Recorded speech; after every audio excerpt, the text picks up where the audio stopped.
Hi అండి. అందరికీ నమస్కారం. అందరూ బాగుండాలి. అందులో నేనుండాలి. ఈరోజు టాపిక్ తల్లిదండ్రుల గొప్పతనం. ఈ సమస్త భూమి కంటే బరువైనది తల్లి. ఆకాశము కన్నా ఉన్నతుడు తండ్రి. ఒక్కసారి తల్లికి తండ్రికి నమస్కరించినచో గోవును దానం చేసిన ఫలం దక్కును. సత్యం తల్లి, జ్ఞానము తండ్రి. 10 మంది ఉపాధ్యాయుల కంటే ఆచార్యుడు గొప్పవాడు. 100 మంది ఆచార్యుల కంటే తండ్రి గొప్పవాడు. ఆ తండ్రి కంటే 1000 రెట్లు గొప్పది జన్మనిచ్చిన తల్లి. వారికి సేవ చేస్తే 6 సార్లు భూప్రదక్షిణ చేసిన ఫలము, 1000 సార్లు కాశీయాత్ర చేసిన ఫలము, 100 సార్లు సముద్ర స్నానం చేసిన ఫలము దక్కుతాయి. ఏ పుత్రుడు ఏ పుత్రిక మాతృదేవతను సుఖంగా ఉంచరో, సేవించరో వారి శరీరము మాంసము ముద్ద సునక మాంసము కన్నా హీనమని వేదం చెప్తుంది.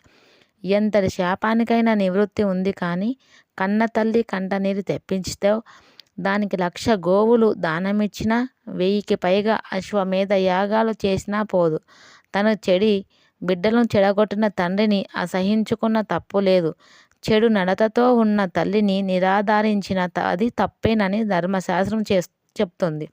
తల్లికి మించిన దైవం లేదు, తండ్రికి మించిన ధైర్యం లేదు.